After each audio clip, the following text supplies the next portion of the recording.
दोस्तों, आज हम आपको एक हिंदू पंडित और हजरत ख्वाजा गरीब नवाज रहमतुल्लाही ताला अलैह का एक बहुत ही मशहूर वाक़या सुनाएंगे कि जब एक हिंदू पंडित हजरत ख्वाजा गरीब नवाज रहमतुल्लाही ताला अलैह से मुकाबला करके उन्हें अजमेर से बाहर निकालने के लिए उनके पास आए, तो वो हिंदू पंडित ख्वाजा गरीब नवाज के हाथों मुसलमान कैसे बन गया।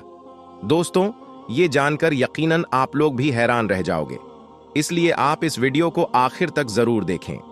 अजमेर में उस वक्त एक मंदिर हुआ करता था जो अजमेर का बहुत बड़ा मंदिर था, और ये मंदिर सिर्फ राजा और रानियों की इबादत के लिए ही खास था। और इस मंदिर के पास ही एक तालाब भी था जिसको आज हम और आप अना सागर के नाम से जानते और पहचानते हैं। हिंदू इस तालाब के पानी को बहुत ही पवित्र यानी पाक साफ मानते थे। उनका मानना था कि जो भी इस तालाब में नहा लेगा उसके सारे गुनाह झड़ जाएंगे। कहते हैं इस मंदिर में रात को इतने चिराग जलते थे कि हर रात 3.5 मन तेल उन चिरागों में इस्तेमाल होते थे। अगल बगल के कई देहात इलाके मंदिर के नाम थे, यानी उन देहात की आमदनी मंदिर पर खर्च होती थी। उस मंदिर में हजारों लोग रहते थे जिनका काम आने वालों की सेवा और देखभाल करना था कि कौन सा खुदा बेटा देता है और कौन सा देवता सेहत और तंदुरुस्ती का मालिक है और किस मूर्ति की पूजा से दौलत की बारिश होती है। हजरत ख्वाजा गरीब नवाज रहमतुल्लाही ताला अलैह उस मंदिर के पास चले गए और अना सागर से कुछ दूरी पर चटाई बिछाकर अपने मुरीदों के साथ बैठ गए, और उसी वक्त असर का वक्त हो गया। लिहाजा आप रहमतुल्लाही अलैह ने हजरत कुतुबुद्दीन बख्तियार काकी रहमतुल्लाही अलैह से अजान देने को कहा। कुफ्र सिर्क के गढ़ अजमेर में अल्लाह की वहादानियत और मोहम्मद मुस्तफ़ा सल्लल्लाहु अलैहि वसल्लम की रिसालत का ये पहला ऐलान था। वो लोग इस्लाम को नहीं जानते थे कि इस्लाम क्या है। चुनांचे अजान की आवाज सुनकर वो हैरान हो गए और अपने घर से निकल आए। सब मुसाफिरों ने अना सागर के पानी से वजू किया और नमाज पढ़ना शुरू किया। सब हिंदू हैरान रह गए कि सब भगवान तो अंदर है, तो फिर ये लोग किस भगवान को पुकार रहे हैं। जब शाम हुई तो राजा के ऊंट जो दिन में चरने के लिए गए हुए थे अपने चरवाहों के साथ वापस आने लगे।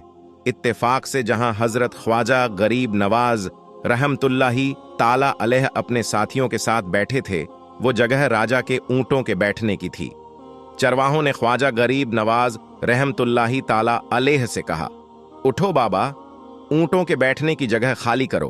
आप रहमतुल्लाही ताला अलैह ने फरमाया, इतना बड़ा मैदान पड़ा है, ऊंट तो कहीं भी बैठ सकते हैं, क्यों मुसाफिरों को तंग करते हो। लेकिन वो न माने और जिद करते रहें कि ऊंट इसी जगह पर बैठेंगे।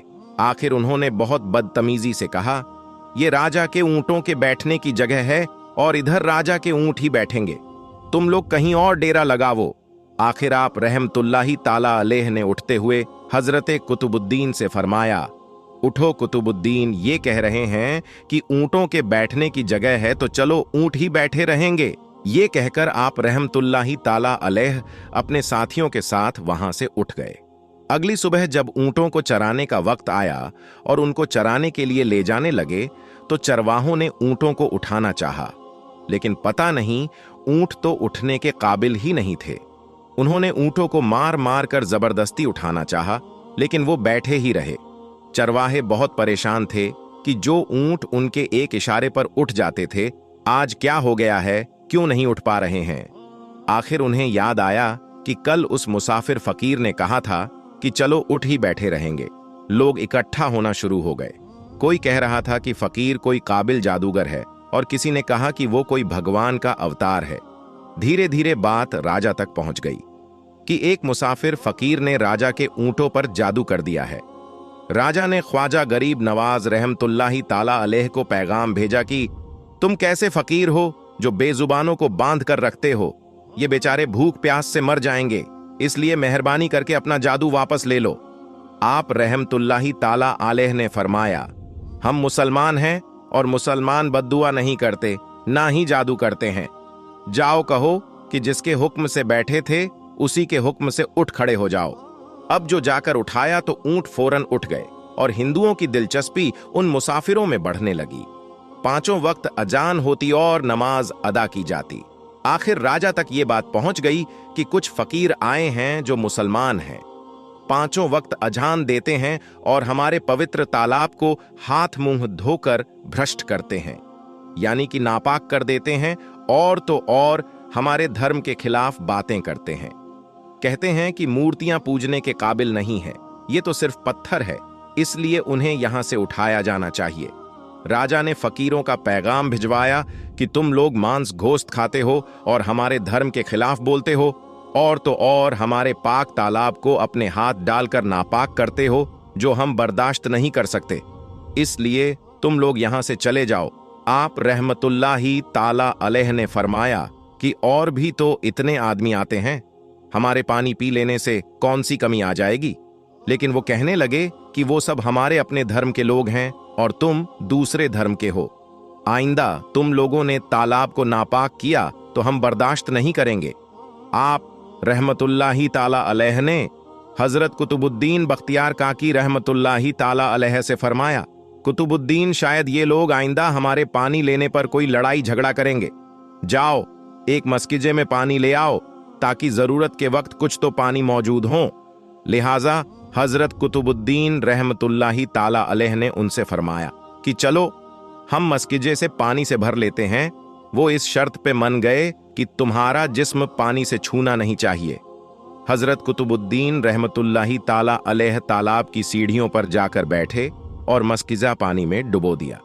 जब वो भर गया तो हजरत कुतुबुद्दीन रहमतुल्लाही ताला अलैह ने वो मस्किजा ऊपर खींचा, लेकिन जैसे ही मस्किजा पानी से बाहर आया तो अनासागर का पानी सूख चुका था।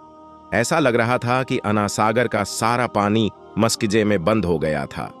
अनासागर का सूखना था कि पूरे अजमेर में कोहराम मच गया और वो रो रहे थे कि जो हम गुनाहों की गठरियां लाते हैं और अनासागर में गुसल करके उनसे छुटकारा पा लेते हैं, अब हम गुनाहों का बोझ लिए किधर जाएंगे। सारे इलाके में खबर फैल गई कि मुसाफिर फकीर ने जादू के जोर से अनासागर को सुखा दिया। राजा पृथ्वीराज चौहान ने जब ये सुना तो वो बहुत परेशान हो गया। उसने अपनों वजीरों को बुलाया। सबने यही कहा कि फकीर या तो जादूगर है या फिर वाकई में कोई कामिल फकीर है। साथ ही वो परेशान हुए कि अजमेर की रौनक तो थी ही अन्नासागर के दाम से, उसी की वजह से तो लोग दूर दूर से अजमेर आते थे और अपना ईमान ताज़ा करके लौटते थे।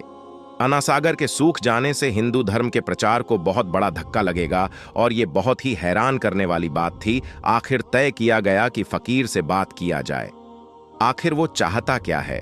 अगर उसकी जरूरत खाने पीने की चीजें होंगी तो हम मान लेंगे, या फिर सब मर्द, औरतें और बच्चे जाकर फकीर को मनाएंगे कि लोगों को परेशानी से बचा लीजिए और हम पर रहम कीजिए। हम पाप का बोझ उठाए किधर जाएं और कैसे सुकून पाएंगे? ये काम ज्यादा आसान था। लिहाजा सारे लोग बाबा साहब रहमतुल्लाही ताला अलैह के पास आए और बोले, बाबा तुम भी वजू कर लिया करना, लेकिन भगवान के वास्ते हमारा अनासागर हमें लौटा दो आप। रहमतुल्लाही ताला अलैह ने हजरते कुतुबुद्दीन रहमतुल्लाही ताला अलैह से फरमाया, जाओ कुतुबुद्दीन, मस्कीजा वापस तालाब में डाल दो। जैसे ही मस्कीजा तालाब में उल्टा गया तो अनासागर किनारों तक उछल आया। उस पानी ने कई दिलों को धो डाला। हिंदू कौम की अपनी तारीख की किताबों में भी हिंदू इतिहासकार इस बात को मानते हैं कि उस शाम 32,000 हिंदू कलमा पढ़कर मुसलमान हुए थे। उन हिंदुओं के मुसलमान हो जाने से हिंदू पंडितों और आम हिंदुओं में भी गुस्से का तूफान उठ खड़ा हुआ था। वो सोच में पड़ गए थे कि फकीर अगर कुछ दिन और इधर रुक गया तो देवी देवताओं का तो नाम लेने वाला भी कोई नहीं होगा। लिहाजा लोगों ने राजा को मजबूर किया कि जल्द से जल्द कुछ किया जाए। राजा पृथ्वीराज चौहान ने मंदिर के बड़े पंडित रामदेव को बुलाया और उसे बाबा साहब रहमतुल्लाही ताला अलैह से मुकाबला करके जल्द से जल्द उन्हें हराने को कहा और अजमेर से बाहर निकाल देने का हुक्म दिया। रामदेव अपने वक्त का माना हुआ पंडित था, जिसके इल्मे काबिलियत के दूर दूर तक धूम मची हुई थी। उसने राजा को यकीन दिलाया कि जल्द ही राजा को कोई अच्छी खबर सुनाएगा।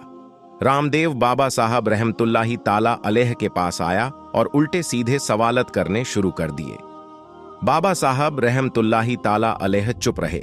जब रामदेव ने हद से बढ़कर शोर मचाना शुरू किया तो तो बाबा साहब रहमतुल्लाही ताला अलैह ने उसकी तरफ आंख उठाई और मुस्कुराकर फरमाया, रामदेव, तू शोर मचा रहा है और मैं तेरे माथे पर ईमान का नूर चमकता देख रहा हूं। इस निगाह और इस लहजे में न जाने क्या जादू था कि रामदेव कदमों में गिर गया और रोते हुए बोला, बाबा, जिस धर्म के तुम हो उसी धर्म में मुझे भी शामिल कर लो। सब लोग जो ये सब देख रहे थे देखते ही रह गए, हैरान और परेशान थे कि ये क्या हुआ। जो खरीदने आया था वो खुद बिक चुका है, जो जीतने आया था वो हार चुका है। पंडित रामदेव खुद ख्वाजा गरीब नवाज रहमतुल्लाही ताला अलैह के हाथों पर मुसलमान हो चुका था। सुभान अल्लाह। दोस्तों, ये अल्लाह वालों की शान होती है। जब वो अल्लाह के हो जाते हैं तो सारी दुनिया उनकी हो जाती है। अल्लाह के वलियों की बेशुमार करामातें हैं जिन्होंने लोगों की जिंदगियों को बदल दिया।